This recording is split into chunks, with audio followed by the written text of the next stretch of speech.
I had thought is we discuss getting organized, because I know several times, and Richard and I have talked about this multiple times, is what methods people use for all their digital records and files and everything that you have. If you're anything like me, you have a lot of that stuff, and it's in files and folders on your computer, or in a file cabinet in your garage that you never open. And you don't know where everything is, and you have to wade through these files and everything in order to find the right thing. And so we thought, well, what's the best way to address that? So that's what we're going to talk about. How do we address all that stuff that you have? So, there it goes. Why do you want to organize your files? Well, one is to preserve and protect that data, okay? Even if you have like original documents, those can get in a fire or get flooded in your basement, or whatever, just get folded up and crushed between things or something. Just having that digital copy of them is helpful. You want to keep the originals if they're an important document, but having a digital version of it means you can look at it anytime you want without damaging the original. You can spend time attaching it to files of people's, on your ancestry file and stuff, or you can send it out easily to people, because a lot of times people will reach out and say, hey, do you have any documents on blah, blah, blah, and then you can just attach it, send it to them. So just protecting and preserving that stuff is important. But then it also helps you, if you have everything digitized, to simplify your research. I had, especially when I've been going through, because this is one of the, do as I say, not as I do kind of things. I have a lot of mess in a lot of my genealogy files, and I've been going through and trying to fix them a little bit at a time. And sometimes as I'm going through and naming things, I realize I have 3 copies of the same thing stuck in that folder. And one of them's 1880 census, and one of them's John Smith 1880 census, and one of them's Smith census 1880 or whatever, and just understanding that you can clean up a mess and get rid of a couple of versions there, and not have all this duplication occurring in your files that you have to wade through and everything. Plus, it's easier then to share with family members and stuff. You can access that information, find it simply, and just attach it, to an email, or pull it up and show it on your cell phone, to somebody. I've done that a lot. I have all my stuff, and I'm going to talk about that when we talk about backing up your stuff. I have everything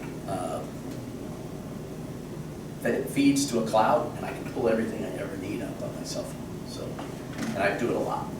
People are like, hey, do I remember there was a picture of so-and-so? And I'm like, let me find it. Here you go. And I can just pull it up. So it's easy and to share it, but it also allows future generations to be able to access that information. Not just because you preserve it, but because you preserve it in a way that makes sense. And you and I were just talking about that.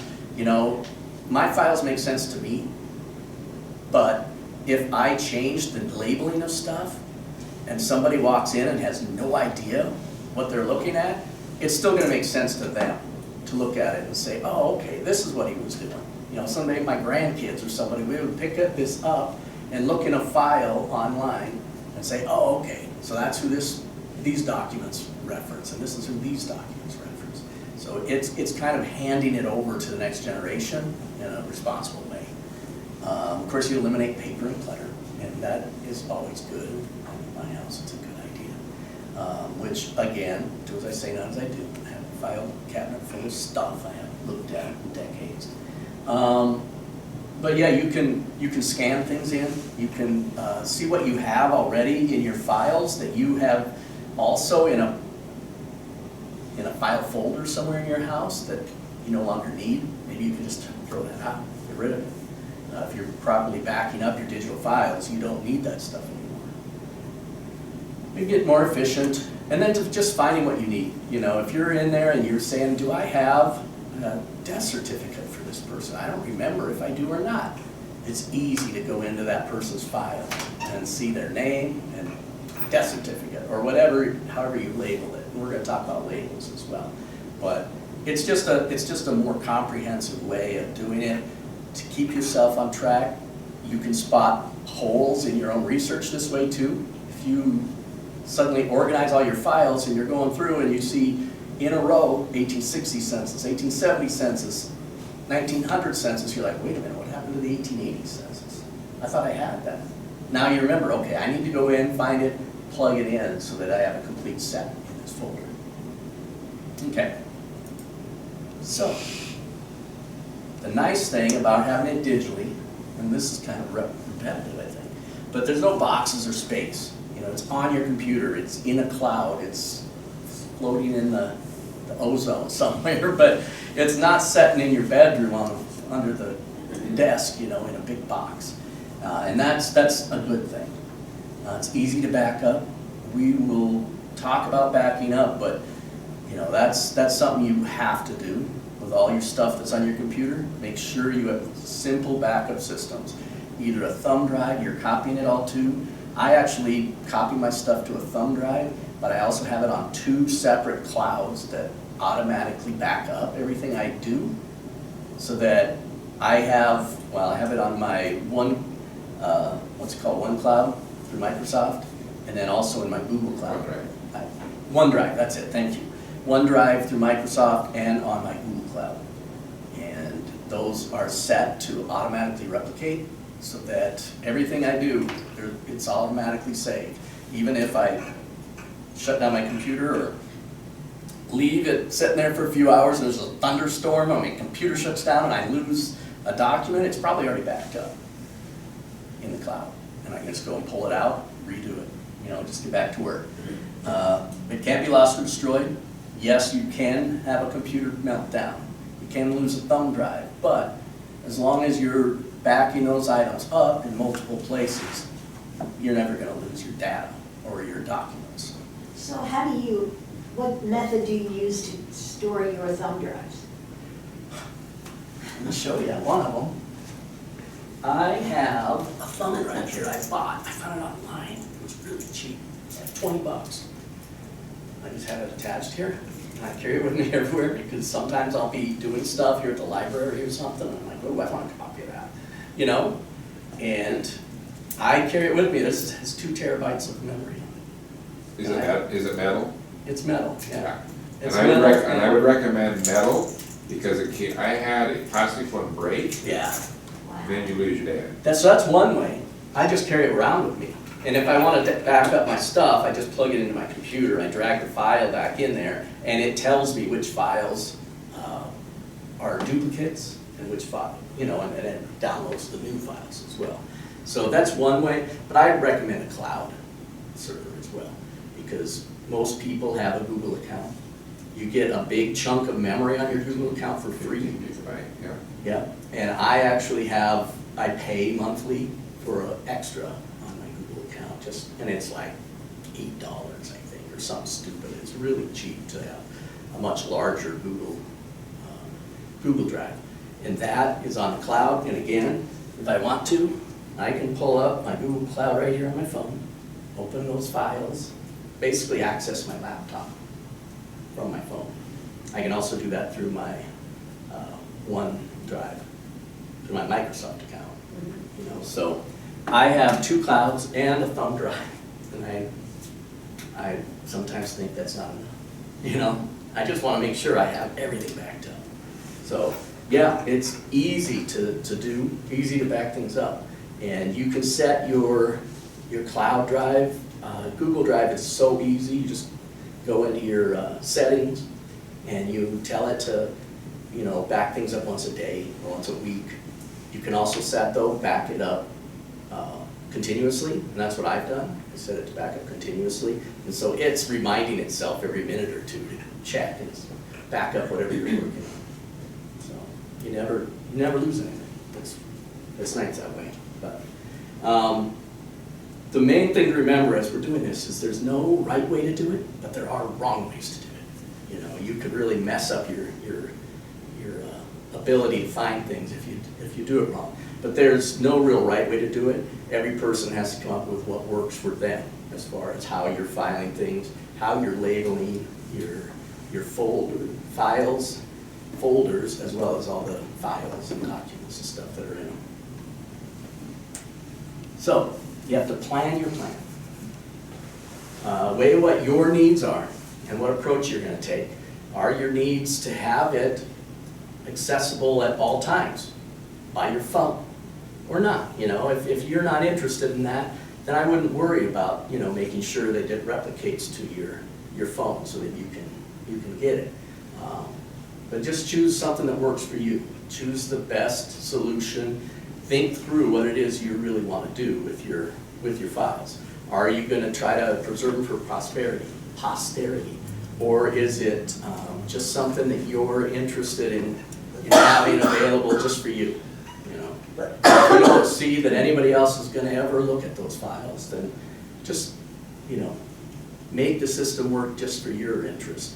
But if there's any chance that somebody else might come along at some point and want a copy of all your data, or after one of us is gone, that one of our family members might come and say, hey, I want to access all that stuff that they had. Is it going to make sense to them when they open up that computer file and see a jumbled mess, or are they going to see something that's organized and available for everybody to look at? And I'm going to show you examples of what I'm talking about. Keeping it simple is the biggest guideline. Just, you know, make it something that makes sense. Make it something that you can search easily. You know, decide if you like searching by a date or a name, and that's what you put first in the name file. You know, the date, if you like searching things by a date. If you like searching things by somebody's name, then put the name first. You know, logically think that through. How do I like to search information? How do I best access it? And then be consistent. Once you come up with a system, just keep using that, because everything will then make sense. It'll all be set up the same way. You'll have last name, first name, document type, date, or whatever. Make sure it's searchable and browsable. That's what I was just saying. And think about all the future uses. So what we're really talking about is a naming protocol. And people think, well, that sounds like something I don't want to mess with. I even brought up naming protocols at my job because the files are a mess. And I'm like, we need a naming protocol. And my boss said, oh, I've been thinking about that. Do you want to put one together? And I'm like, yeah. And this is what made me think of it for work, because I was getting ready for this. But the naming protocols are something that, again, it really comes down to what your needs are and how you best access your information. Most of the time you'll also hear people call naming conventions, but basically it's a framework of how you title things when you save them to your computer. And I've been all over the board on that. Like I said, sometimes it'll be 1880 census, and then a place, and then a person's name. Sometimes it'll be a person's name, and a place, and 1880 census. Well, when the computer sorts those in the file, it's going to sort them completely differently. It's going to put the person's name below 1880 census because it sorts numbers before letters, that kind of thing.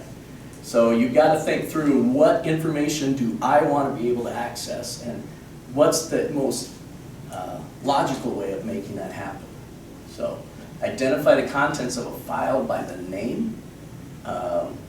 You don't really always have to open a file to see what it is.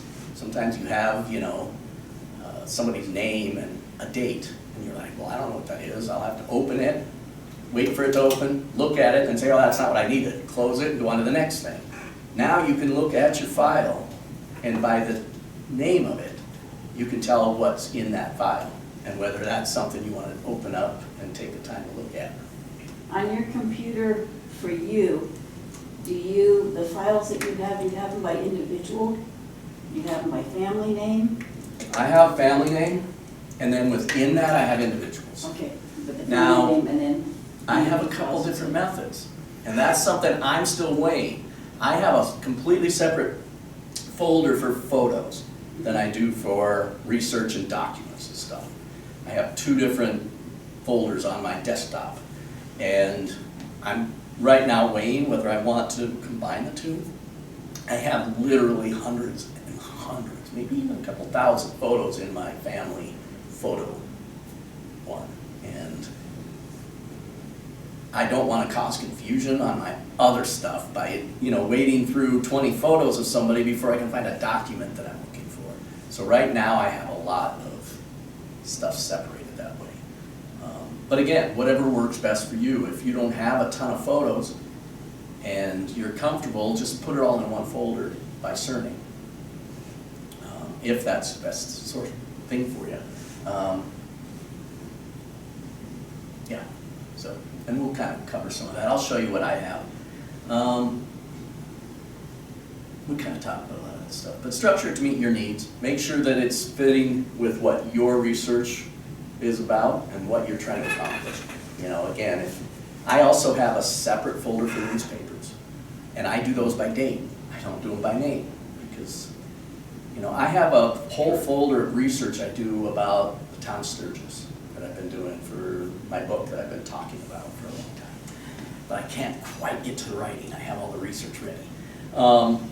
All of that I have sorted by date. My first element in the naming protocol is the date, by year, month, and date. That way, if I'm like, okay, I needed to look at something from the 1881 newspaper, 1881 is sorted separately. And 1880s before it, and 1879s before that. And I can go back and look by that organization. But everything else I'm trying to do by name. I do it by surname, and then a little underscore, and then first name. So that I have all of that person's documents all listed together in a folder. And I can go down the list and say, okay, it's Adams, and here's John Adams, and here's John Jr., because it just flows that way. A comes before B, and 1 comes before 2 when you're sorting everything. It's just, keep that in mind as you're setting up your protocol for your naming convention. It always follows. And every folder you open is going to sort all your documents that way. Let's see. Okay, setting up your folder structure. Think about what your habits and needs are. Is it better to have one big folder or a series of nested folders? In my photos collection, I have a family, and then in that family, I have the oldest person I have a photograph of. And then in that person's folder, I have all their children and all the photos of them. And then in their folders, I have their children and photos of them. I have them all nested, but for me that works because I have a lot of photos for some branches of my family. Conversely, for my family history stuff, my documents and research, I just have one family photo or folder for each one, because everything then is listed by name and it all just falls into a sequence. And again, I'll show you what I'm talking about. It'll make more sense. But again, it kind of comes back to how do you search and browse. Do you search by date? Do you search by name? That kind of thing. It needs to fit your needs best. Start with broad categories. You start with a folder that's named after a family surname. If you have a lot of documents about a place, then list the folder as the name of the place. It could be Sturgis -Meade County -South Dakota. And then every generic information you get about the community, you stick it in that folder. Surnames are how I've basically followed for most of mine. So do you have an app for your tree? My tree's on Ancestry.com. Yeah. But you don't have like Family Tree Maker or anything on your? I used to use Family Tree Maker. I haven't for quite a while, just because I have it on Ancestry. And if I make a change to one, it doesn't automatically carry over to the other. And so I just decided to use one place that I input all my new data for my So tree. we could actually, those of us who have an app could put the photos on Absolutely, yeah. and not do this part. Not do this part. I would still encourage you, though, to keep an original of all your photos in a separate folder in case at some point you decide you're not using Family Tree And a Maker. physical folder or a Digital folder. Avoid physical folders if you can. Obviously, you don't want to throw away original photo. photos. But once you have them scanned and digitally copied, you never have to touch that again. You never have to expose it to light and dirt and fingerprints and all that stuff again. You just store it It's away. just the put time it- to scan the copies, Yep. scan the photos. Mess with the scanned copy from then on. I would put everything I scan though in a digital folder.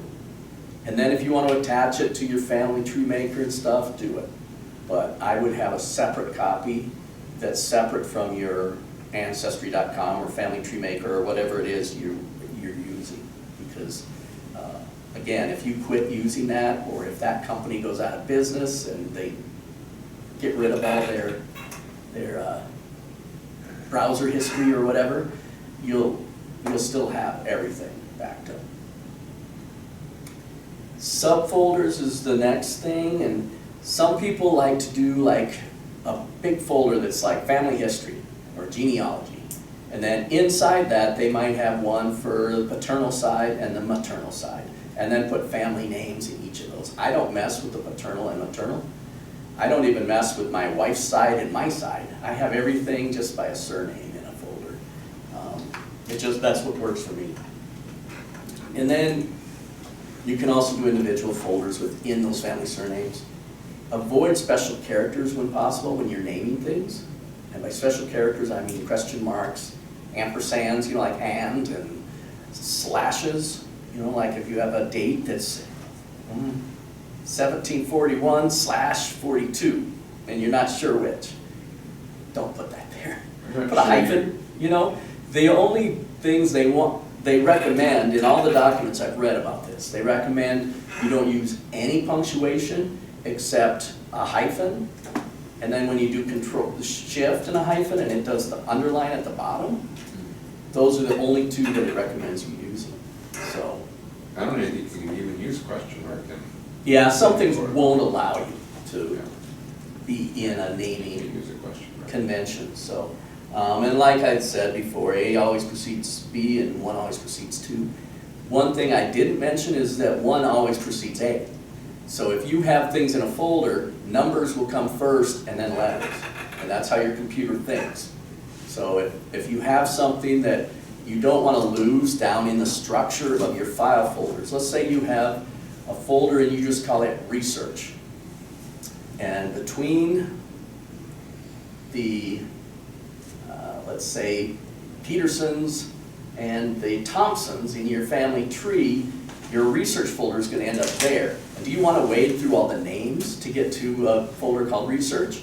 If you don't, put a 1 in front of it, and it'll jump to the top of the list. And if you have another folder you want to always be able to access, put a 2, and it'll jump right up below the 1, that kind of thing. And I've done that with one of mine. I'll show you. Go ahead. One thing, like, especially when you, anything inside Windows, you can reverse that. Yep. It's just a matter It starts of at going Z into the and- sort function. Yep. And you just have to change the sort. But then it'll back up, you'll go from Z to A and all that stuff Right, too. right. Mhm. And you can put, like, if you can't, like, if you wanna know, if you can remember when you scanned Mhm. certain items, so you can put them in order of date. Yep, But you scanned something as well. right. You could sort it by the date you scanned it, but is that the best way if you're looking for a document? Right, yeah. Do you Right. wanna say, oh, when did I scan that? No, you But wanna if it comes say. in your head, this is when I scanned something, Mhm. I wouldn't use it other than that. Yeah, no, that's, No. you can do that though.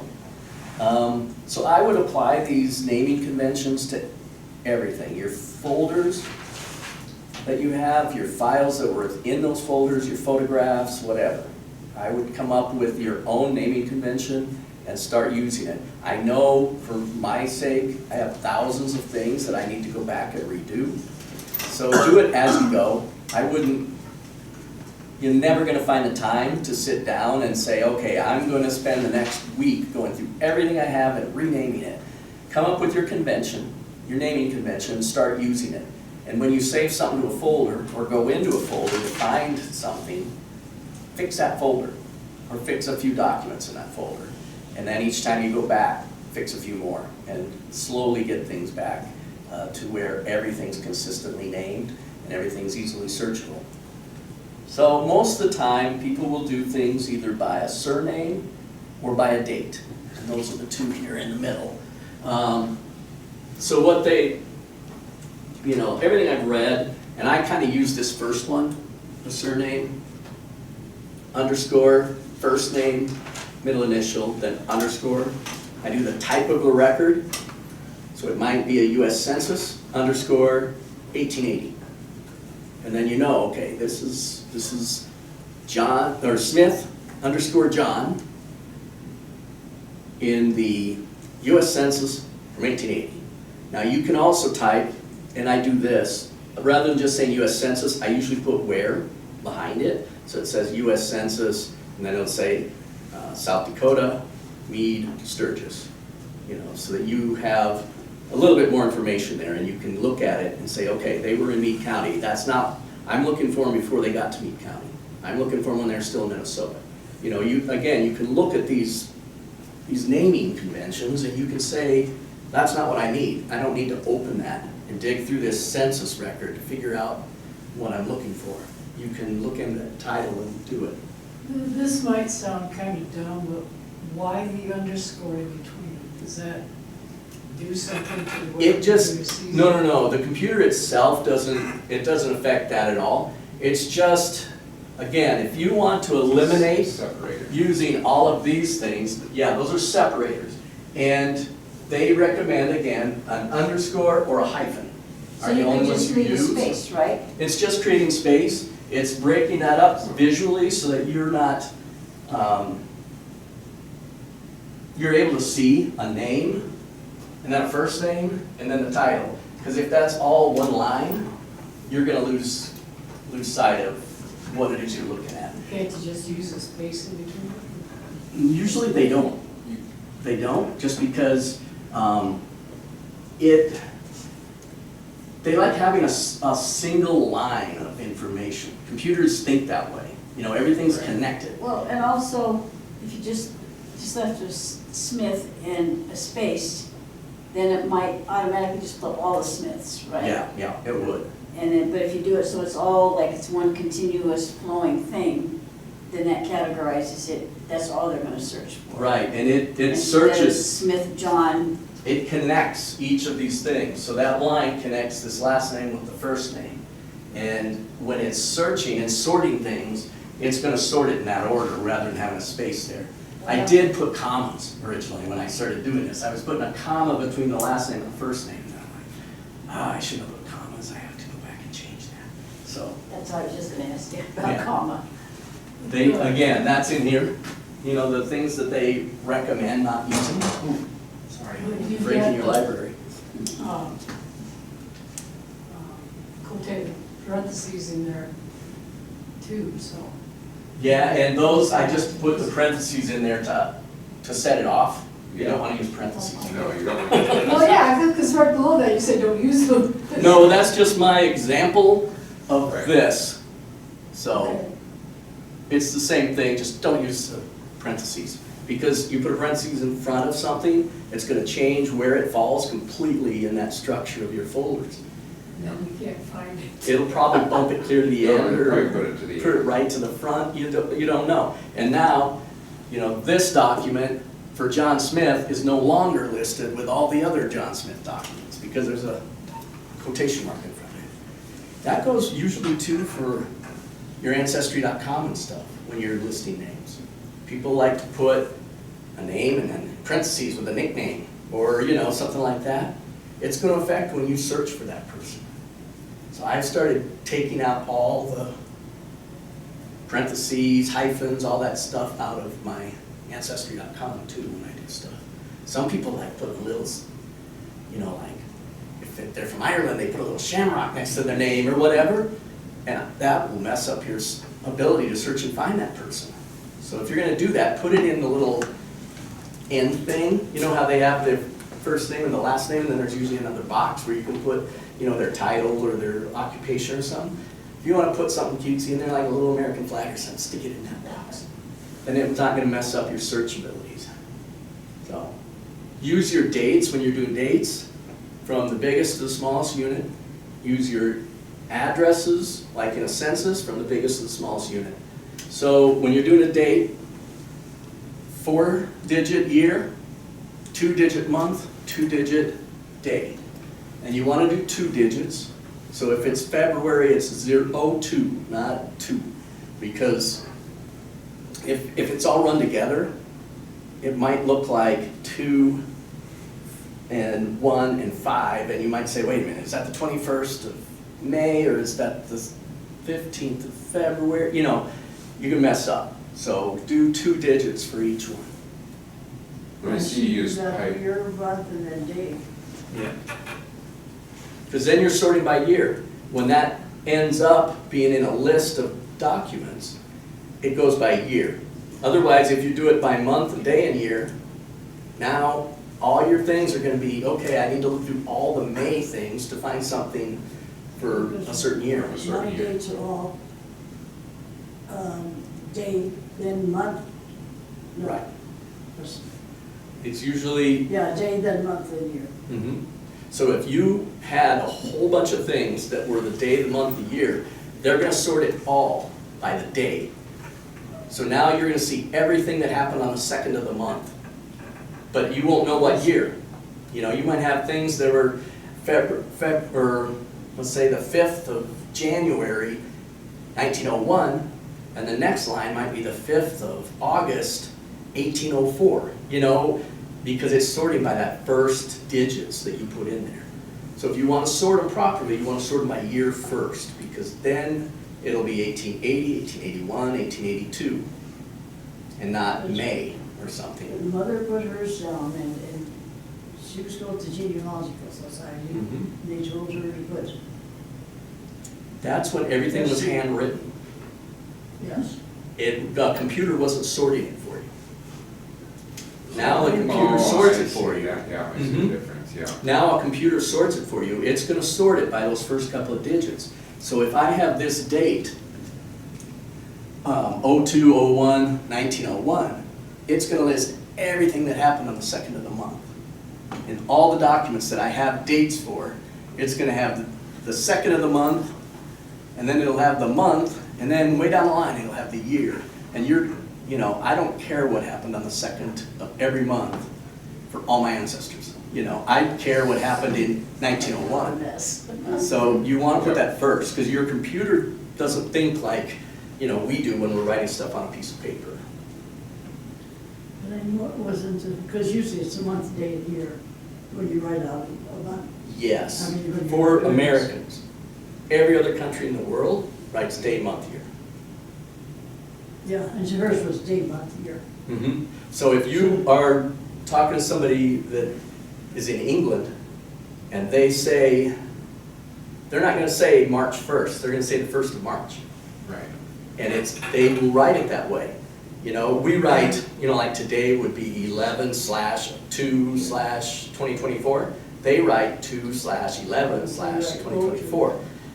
And you need to know, okay, where was this person from that wrote that? Because it's not February 11th, it's November 11th, you know? You want to make sure, or not, yeah, February 11th is November 2nd. And we would write it 11/02. And every other country writes it 02/11, and then 2024. Everything that she has, everything that she It's very put down confusing. was the day and the month. Right, Keep Yep. showing. Yeah. and that's fine for the document, but when you make a copy of that document, put it in your computer, put the year first, and then the month, and then the day. Then it'll sort in your computer properly, and you'll be able to find it. But I have it all in my computer for the last 50 years. Yeah. I thought it That's was- fine. I mean, if you don't want to, don't. Like I said, whatever works for you is the most important thing. And if you don't want to go back and change what you've done, then don't. And I have thousands of documents. I'm gonna do it as I go. As I get into a folder and I need a document and I see that there's a bunch of mess in there, I'm gonna go through and rename the 20 things in that folder, so that they're the way I choose to have it, so that if I hand that off to somebody else on a thumb drive, and it's a bunch of documents or photos, they're gonna be able to open it up and say, okay, here's the logical way that I can find it, you know, rather than what makes sense to me. I Yes, sir. was just thinking, when you have So like for example, your photos, when naming, it'd almost be best to use the surname, first name. Yeah. Whereas with documents, it might be best to go with the date first, right? I wouldn't, but that's up to you. Right. Because if you have everything in a big file, and you have date Oh, first. that depends on how big, or how broad Yeah. of a. So if you have a family Right. group, let's say you have the Smith file, and every Smith that's in there, you do it by date, well, you're gonna have multiple different people that are gonna Sure. appear in a certain census, or multiple different people that are gonna have birth years, you know, that fall in there, and you're gonna have to wade through all those documents to find the one you're looking for. Whereas if you do a last name, first name, your computer will sort it by that, and then it'll be all the Smiths, John, and above that will be all the Smiths, Jane. And then you can go more easily into just that I'm little. just trying to think photo. of when, with that second example where you have the date first, what kind of a, I use it usually for newspapers, because for me, I like sure, doing sure, newspapers that okay. way, so that I can go through and say, okay, what happened in Okay, 1901, that what makes happened in sense. 1902, and I can track activity makes for a sense. family. because your newspapers have a broader Yeah, topic in that's the only one I use it for. Okay. And I would recommend, you know, you guys do what you do, works No, for but you that best, makes but sense. That does for make me, I sense. do, you know, surname Yeah, that first. does make sense. So, anyway. So, the types of things you're filing, there's a lot of different ways to store things on your computer. I would recommend storing your documents in common things. Sometimes if you open a photo through Photoshop, it's gonna have a different file extension that's specific to Photoshop. So make sure you're using it as kind of a universal image folder, like a JPG, a JPEG, or a TIFF, or a PNG. If you're opening a PD, you know, saving something that you want to just keep in a static form, save it as a PDF. You can go in and edit PDFs now, but Okay, you know, explain, I'm sorry. explain Okay. JPEG, TIFF, and PNG as So opposed to these are PDF. different, you know how if you have a photo and it'll say Photo. image 10.jpg, Right, that's a JPEG. right, and do that. And there's just different image protocols for different, you know, ways to store it. Some of them are better for sharing online. That's a JPG JPEG or a PIG or a PNG. or a PNG. I They're save compressed. all my photos when I scan one or save a new photo in any, however I do it, whether it's scanned or saved online or whatever. I save them immediately as a TIFF. That way, because each of these extensions has different ways it treats that photograph. A JPG is great for sharing online, but it also, and again, we should probably just do something on photos so that we can get into this in depth. Yeah, we've talked about But a JPG is called a lossy, L-O-S-S-Y format. Every time you open it and then close it, it shrinks that image just slightly. Oh. And your image gets tinier and tinier every time you use it. And that's because it's made for sharing things online, where you don't want a big image file size. Sometimes you'll try to attach things to your ancestry file and it says image is too big. And you have to go back and resave it as a JPG and then shrink the size a little bit. And we can do another session talking about how to shrink sizes of images. It wasn't too long ago where a JPEG file was considered the ultimate. Yeah, and even then it wasn't, because even then it was messing up your images. So what's the difference between PDF and a JPEG or a TIFF? A PDF is something entirely different from an image file. So you PDF have is only things, for texts then? no, you can use, Oh, yeah. say anything as a PDF. PDF is, it's by Adobe, Right, but you can use it for basically free, and it's a great format for saving documents and things. Images, usually you save in one of the other formats, but documents, research that you've done, that your field is complete, I would save it as a PDF. It's much smaller than, say, a Word document in size on your computer. okay.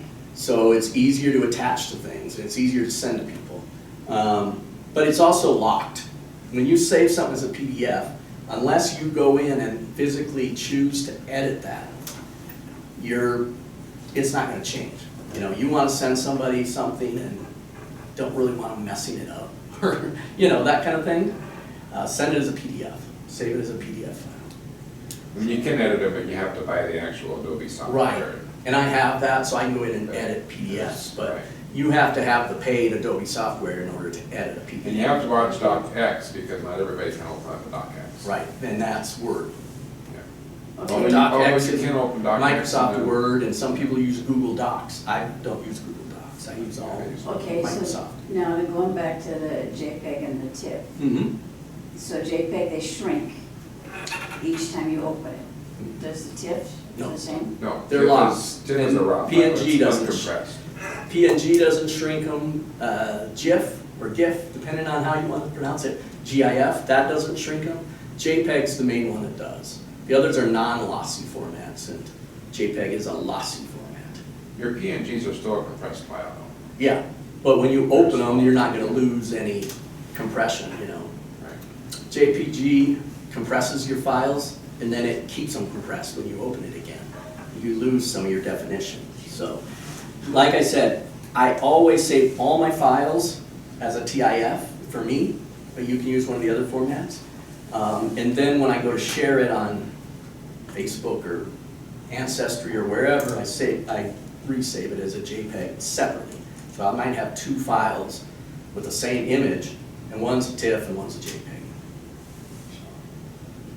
And generally the TIFF you can't post it on, like, It's it usually too doesn't big. recognize that. It doesn't recognize that format, and it's usually too big too, so, which is fine. You want a big, I want big full files when I do an image, because sometimes you take a picture of an image that's this big. I want it to be able to blow up to this big if I ever want to print it. But if I save it this big and it's a JPEG, it's gonna keep doing this. Each time you use it, until you can only print it that big, so. And That any makes one of sense. those, and I'm sure you can do this eventually, but any of those formats, the JPEG, TIFF, and PNG, you can put metadata in it. Yep, and metadata, we're gonna talk a little bit about metadata, but Right. we're not gonna get too deep into metadata. Okay, so with an Apple or an iPad, There is a different Apple format, but Apple also Yeah. recognizes these formats. okay, Yeah. The one that is probably gonna be the toughest for Apple is the DocX, which is a Word. But most Apple computers and stuff recognize Microsoft Office now. So, and Okay. Word is the word processing for Right. Microsoft If you're Office. having issues with the DocX, Just convert it, yeah. well, Google Docs will read yeah, DocX. yeah. So why bother? Some of So- those photos, when you blow them up, they don't, you can't see their, I mean. No, and it depends on where you got it.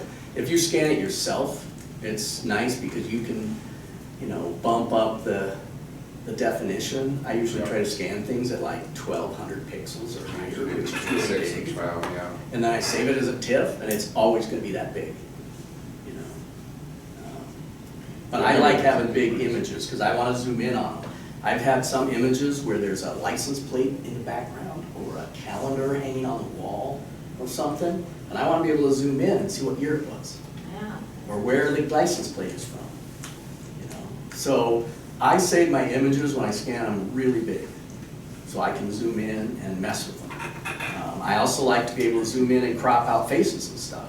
So if I need an image, a picture of somebody, and I don't have any individual photos of somebody, sometimes I'll take a family photo that they're in, or a group, you know, standing around a picnic or whatever.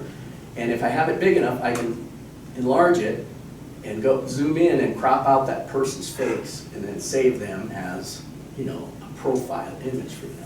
So if somebody gives you a digital file of a photo to begin with, You can't enlarge what they give you. No. So you're stuck with whatever they give you. And that's, you know, like you were saying, sometimes you get images that are already, if you try to enlarge them at all, they get fuzzy right away. And that's because the person saved it in a small size. so Rather you than, said before that you should always have a hard copy of a photo. stored somewhere. But if somebody gives you a digital one. Oh, then, yeah, save it as a digital, put it in your Print it digital out photo and file. then, Oh, no. And I don't save photos that are, I got my cell phone and stuff. Okay, you know what I The do only ones I save sometimes- are original old photos that I have. Right, Yeah. but some that I have done a few times is I'll just take a picture on my computer screen with my phone. Then I have my own photo, then I can zoom in on it, Yeah, or, print it or whatever. Yeah. So I just take a photo with the phone of the computer. yeah. No, I wouldn't print out copies of photos that I have digitally. I just save a digital copy, a high definition digital copy, and stick it in a digital folder. And then back that folder up to a thumb drive and a cloud and wherever else. so separately from the rest of the computer. Yes, Yeah. because if your computer falls in a puddle of water, you're gonna wanna know that everything's backed up somewhere else. I have a backup disk. There you go, that's perfect. It- Just remember to do it It regularly. It's does it still- automatically. Oh, see, yeah, I think you still wanna do something in the cloud because fires happen, I have that too. water floods happen. I've always heard people say that like for their photo images, they have on their computer, they put them on a disk and put it in a safe deposit box and stuff. So that if their house burns down, they're not losing their backup and their computer at the same time. I think the cloud is now serving that same function. Right. You put things on a cloud and like I said, I can pull it up today, all my photos in my entire family collection on my cell phone. Or on another computer somewhere by logging into my, Google account or my Microsoft account. And I can pull up everything that's on my computer, so. Yeah, I think we kind of covered all of this stuff, Need to find except the that last out. one. Yep, last one. You have opportunities with your photos and documents to save information that's not on the image itself by tagging images in the photo or by going into the metadata. He mentioned metadata a little bit ago. Going into the metadata for that image and putting information there. And then it is always tied to that image. Unless somebody goes into the metadata and changes it. So, and I'll show you what that means. But metadata is something, can be a lot of work, but it really helps when you have a group photo with 8 people and all you have is a photo. You know who the 8 people are, but how do you pass that information on if you share a copy of that photo with somebody? You almost have to send along another image that says, these are the people in this order and so. Well, put it in the metadata and you don't have to do that. Is the I mean, metadata yeah. searchable? Yeah. That's Okay, beyond that's what I thought. Yeah, metadata searchable, so you can search for an individual in a I thought photograph. you said surgical. Search for, yeah, Searchable. so.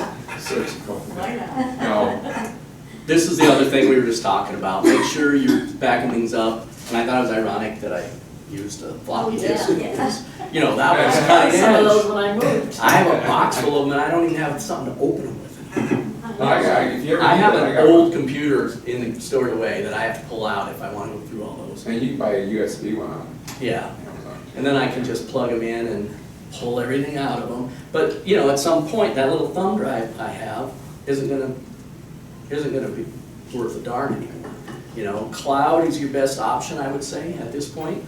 Yeah, go ahead. Just totally talking about this, when I worked at the Adams House in Devlin, Mhm. they had some of the zip drive, which were a different type of a Yep, floppy yep. They disk. just had a larger volume, yeah. Yeah, but they had a bunch of those discs in storage at the Yeah. Adams House. Yeah. That's when I worked for Deadwood History, and we had those everywhere. Yeah, it's like, okay, what's on that? Yeah. Who's gonna be able to read it? Nope. And we're getting this time capsule ready for the county historical society. So we had to think about that, because we have a lot of digital images we're putting on it and things. They're like, 70, 80 years from now, when they open up the time capsule, how are they gonna know how to use it? So we With a put hard things, copy, you can we're see putting it. hard copies, but we're also putting a thumb drive with all the digital images.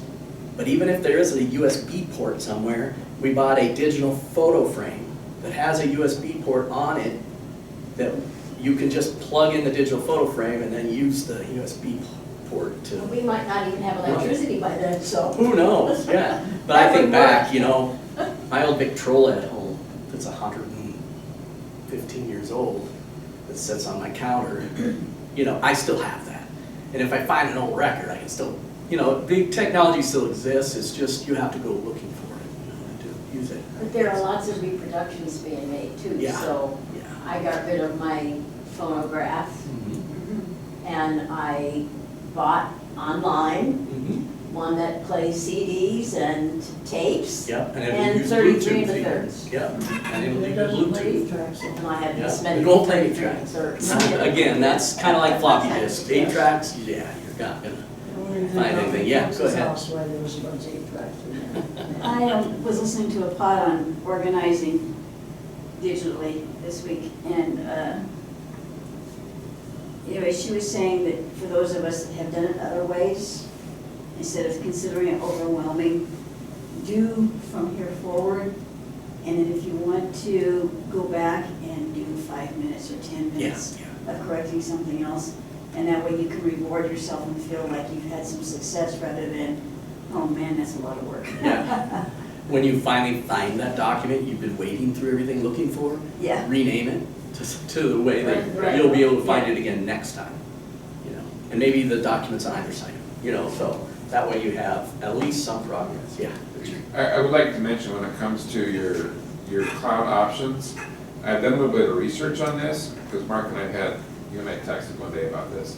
The one thing about OneDrive, if you get the personal account, you do get all of the Office products with that drive. So Yep. you'd have your Word, Word, your your Excel, Excel, PowerPoint, whatever. Yeah. Google Drive, I think it was actually a little bit more, and all you get is Drive, Yeah. terabyte of Drive. So those are always things you can look at. I too. pay for a Microsoft 365 account, I think it's Right. $99 a year. That would be the. And I get first one. 5 accounts, so I can have my family members all Yeah. using it. So I get constant updates for Word, Excel, PowerPoint, Publisher, what else am I missing?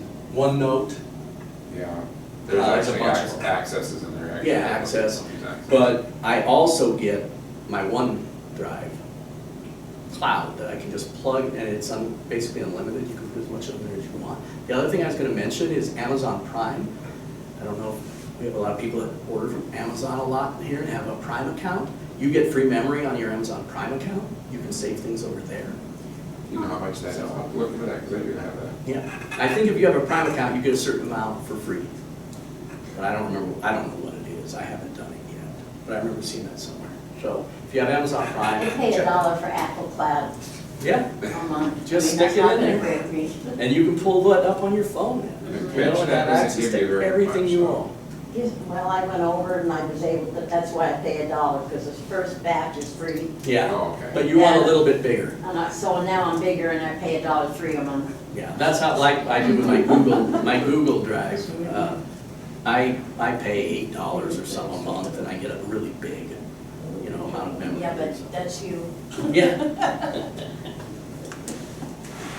Okay, just, we've been talking about this stuff as we go, so I'm not, I started. just plan it that fits for you, but that other people are gonna be able to search as well.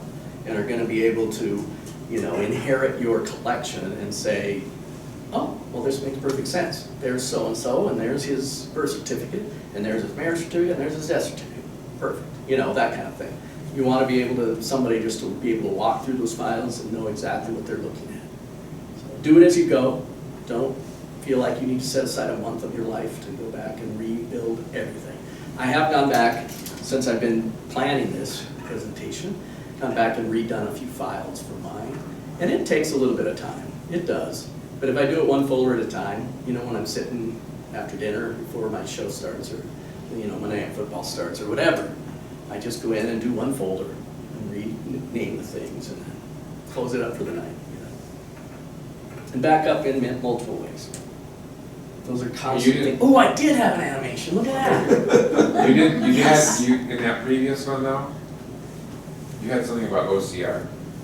You didn't Yeah. mention OCR, oops, I gotta do it twice, there you go. that's probably something we should discuss in a separate thing, Right. using But it OCR. is- I think it's an important one to. They're OCR, optical character recognition programs. And there's a lot of them out there that will work. And it used to be very tough to get a good OCR, and now, you know, you can find it about every program. I mean, it's in PDF, you know, in your Adobe Acrobat, and you can search by word through a, you know, an image on your Adobe Acrobat. But OCR is being able to take a document that's maybe all typed out, you know, like a book, and it'll search through the entire thing and find a certain word. So if you have a name, it'll search through and find that name for you. You in can that save document. it as text. Yeah, as and you well. can save it as text. You can pull It it may not out. be exactly accurate, but I've it's pretty good though. been copying over, I kind of cheat, Lee. I'm stealing stuff from the library here. Digitally stealing. I come in and I scan images, or I go into the microfilm upstairs for the Sturgis papers because they're not online anywhere. They're not searchable. So I come in periodically and I go through and I just make copies, PDF files of each page of each newspaper. I've done it from 1883 up through 1891 now with every newspaper for the Sturgis Record. And then I go home and I sit down and I copy the text out of it with an image. I go into OneNote, which has an OCR reader. OneNote does. I don't know if you do that. Okay. And I paste the image into OneNote, and then you can save it as text. It'll save the stuff as text. I pick that up and I stick it in a Word document, and I redo it so that, you know, because it never picks up every little word, or if there's a blotch on the page, it loses, you know, some words and stuff. I've been doing that a long time. And now there's so many new tools out there. And the other thing is the handwriting analysis that you can do now. I don't know how many of you, we've talked about it here before. It's in a beta form, so it's just, they're testing it through Family Search.